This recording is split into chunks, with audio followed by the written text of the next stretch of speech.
Hello to everyone. This is the Pillars Institute and we are going to talk about Yemen civil war. देखिए, इस year हम लोग बहुत सारे current affair को डिस्कस करेंगे बिकॉज करंट अफेयर का जो टॉपिक है वहाँ से आप 30% से भी ऊपर के क्वेश्चन एक्सपेक्ट कर सकते हैं यूपीएससी के लिए। एंड इवन स्टेट पीसीएस की अगर बात करें तो वहाँ पर भी करंट अफेयर से क्वेश्चन काफ़ी रहते हैं। So we are starting this series for you people. तो आप क्या करिए, इस चैनल को सब्सक्राइब कर लीजिए। We are going to start this series with a very important topic.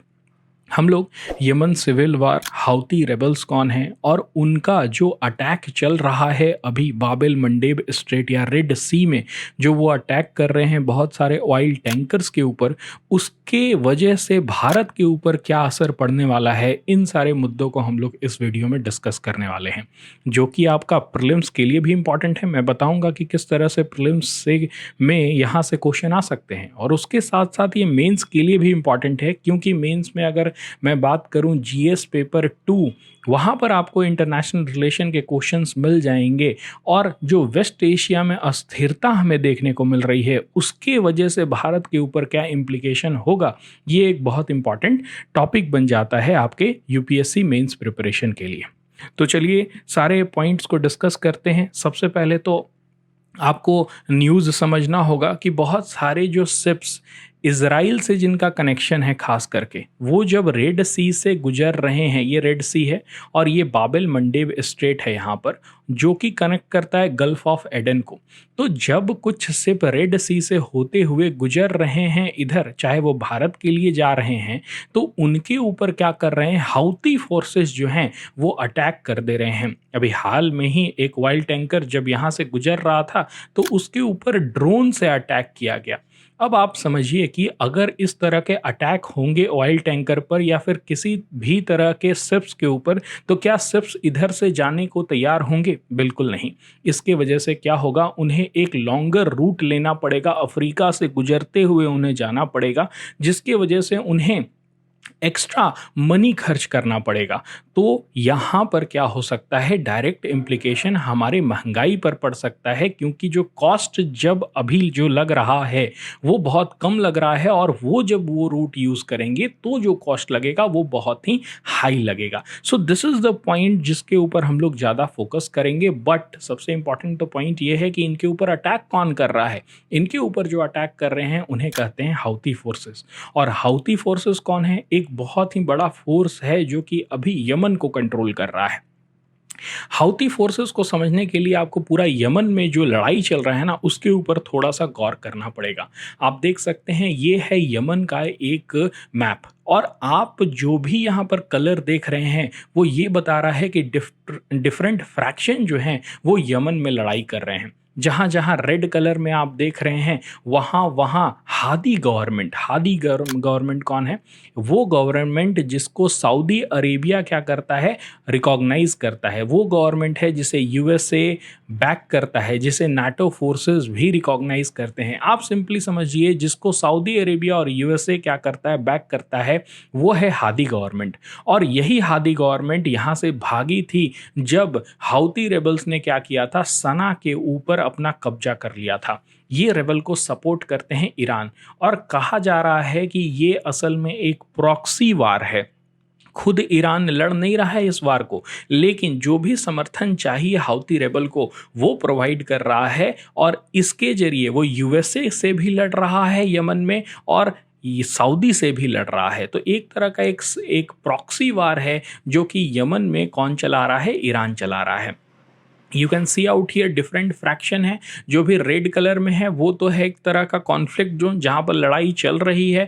जो ब्लू कलर के रीजन आप देख रहे हैं, यानी कि एक लार्जर पोर्शन जो है वहाँ पर जो कब्जा है वो है आपका हाउती रेबल का। इसीलिए हाउती रेबल का इतना जो पकड़ है इस रीजन पर, वो आराम से रेड सी में गुजरने वाले शिप्स के ऊपर क्या कर दे रहे हैं, हमला कर दे रहे हैं। उसके साथ साथ आप यहाँ पर भी ये देख लीजिए, दो जो रीजन है ना वो भी क्या कर रहे हैं, फाइट कर रहे हैं। बट ये दोनों रीजन को बैक करता है United Arab emirate, UAE backed हैं। उसमें ये जो ग्रीन कलर का देख रहे हैं उसे कहते हैं सदर्न ट्रांजिशनल काउंसिल, जिसको आपको बैक कर रहे हैं यूएई। और ये जो आप देख रहे हैं ये पूरा रीजन है ना, ये एंटी हाउती फोर्सेस हैं जो कि हादी गवर्नमेंट को भी अपोज कर रहे हैं और उसके साथ साथ जो आपके हाउती रेबल हैं उनको भी अपोज कर रहे हैं। तो पूरा जो देश है ना वो डिफरेंट फ्रैक्शन में टूटा हुआ है, सब अपने अपने हित के लिए एक दूसरे से लड़ रहे हैं और जितना ज्यादा रीजन के ऊपर ये कब्जा कर सकें वो करने की कोशिश कर रहे हैं। बिकॉज यमन भी एक ऑयल एंड गैस रिजर्व है, बहुत ही लार्ज अमाउंट में ऑयल और गैस यमन में मिल सकता है। उतना ज़्यादा तो नहीं है जितना सऊदी के पास है, बट ऑफ कोर्स जितना भी है वो काफ़ी है इस तरह के लड़ाई को और ज़्यादा बढ़ाने के लिए। उसके साथ साथ ये जो आप रीजन देख रहे हैं ना वो बहुत ही ज़्यादा प्रभावित है टेररिज्म से, क्योंकि यहाँ पर जो पकड़ है वो अल कायदा का है और इसीलिए यूएसए भी क्या करना चाहता है, इंटरवीन करना चाहता है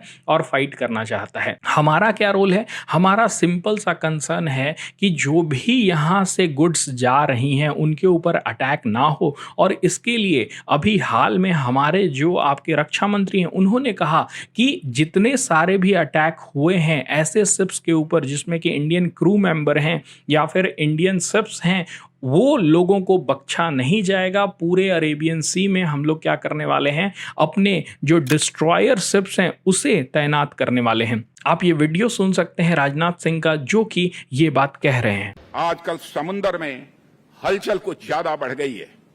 भारत की बढ़ती आर्थिक और सामरिक ताकत ने कुछ ताकतों को ईर्ष्या और द्वेष से भर दिया है।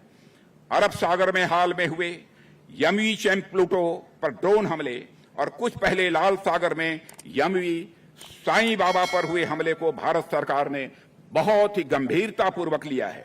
भारतीय नौसेना ने समुद्र की निगरानी बढ़ा दी है। जिन्होंने भी इस हमले को अंजाम दिया है उन्हें हम सागर तल से भी ढूंढ निकालेंगे और उनके खिलाफ कठोर कार्रवाई की जाएगी। मैं यह आपको आश्वस्त करना चाहता हूं।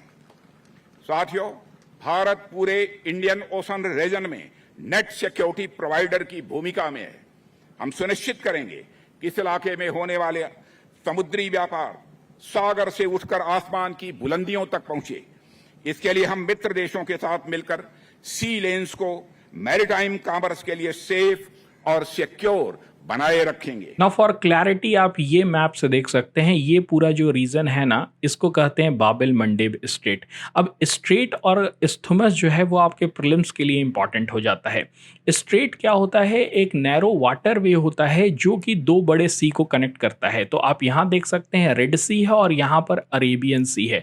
इन दोनों को कनेक्ट करने वाला जो स्ट्रेट है वो बाबिल मंडेब स्ट्रेट है। ये बहुत ही स्ट्रेटेजिकली लोकेटेड रीजन है क्योंकि दुनिया का 12% जो तेल है ना वो यहीं से जाता है और मोस्ट ऑफ द जो गुड्स की ट्रेड होती है, चाहे कि भारत से अगर जो भी ट्रेड होना होगा, आपको यूरोप जाना होगा, वो इसी रास्ते से जाएगा क्योंकि शॉर्टकट पड़ेगा। गल्फ ऑफ एडन से होते हुए वो बाबिल मंडेब स्ट्रेट क्रॉस करेगा, रेड सी को क्रॉस करते हुए वो स्विच कैनाल क्रॉस करेगा और मेडिटेरेनियन सी पहुंच जाएगा। वहां से पूरा आपका यूरोप तक जो भी गुड्स हैं वो भारत का पहुंच सकता है। तो ये जो मार्ग है वो बहुत ही इंपॉर्टेंट मार्ग है भारत के लिए या फिर कोई भी एशिया के कंट्री के लिए जो यूरोप से ट्रेड करना चाहता है। और यहीं पर यमन क्या कर रहा है, अटैक कर दे रहा है उन सारे शिप्स के ऊपर, जिसके वजह से शिप्स अब बोल रहे हैं कि अब हम यहाँ से अपना माल ले ही नहीं जाएंगे, जिसके वजह से क्या होगा, उन्हें अफ्रीका का रूट यूज करना पड़ेगा। वो साउथ अफ्रीका के सदर्न पोर्शन से होते हुए एशिया की तरफ मूव करेंगे, जो कि एक लॉन्ग रूट होगा और ज़्यादा पैसे खर्च होंगे, ज़्यादा किलोमीटर शिप्स को ट्रैवल करना पड़ेगा, टाइम ज़्यादा लगेगा, जो भी गुड्स हमारे पास आ रहे हैं वो और ज़्यादा महंगा होगा। इसीलिए यहाँ पर यूएसए ने क्या किया है, अपनी नेवी को तैनात कर दिया है और भारत ने अपने शिप्स जो डिस्ट्रॉयर शिप हैं उसे अरेबियन सी में भेज रहा है और अब चैलेंज कर रहा है भारत हाउती रेबल को कि अगर आपको लड़ाई करनी है तो अब आप आइए, we will show the strength of Indian navy.